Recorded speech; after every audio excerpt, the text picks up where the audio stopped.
Hi guys, welcome back to my another new mini blog.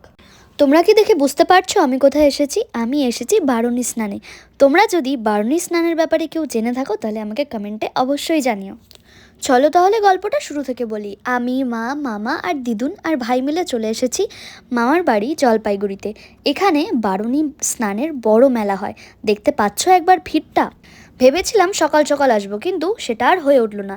তাই সবাইকে নিয়ে চলে আসলাম ওই দুপুর নাগাদ। তো প্রথমেই মা আর দিদুন মিলে জলে নেমে ভালো মতো পুজো দিয়ে স্নান সেরে ফেলল। প্রথমে ভেবেছিলাম জলে নামবো না, পরে মনে হলো এসেছি যখন একটু নেমেই যাই।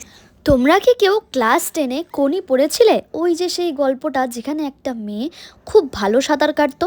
যদি পড়ে থাকো বা সেই মুভিটা দেখে থাকো তাহলে আমাকে কমেন্টে অবশ্যই জানিও, কারণ ওই কোনি মুভির সাথে এই বারুণী স্নানের অনেক বেশি একটা সম্পর্ক আছে। যদি সেই সম্পর্কটা বলতে পারো তাহলে আমাকে অবশ্যই জানিও। গঙ্গা স্নানের পাশাপাশি এখানে পাওয়া যাচ্ছিল অনেক কিছু। তো প্রথমেই নিয়ে নিলাম আমরা দই, তারপর মন্দির থেকে নিয়ে আসলাম খিচুড়ি প্রসাদ। সবাই একসাথে গল্প করতে করতে খেলাম, বেশ ভালোই লাগলো। তোমাদেরও যদি আমার এই সিম্পল ব্লগটা ভালো লেগে থাকে then do watch, like, comment and share. দেখা হচ্ছে পরের একটা সুন্দর মিনি ব্লগে। বাই।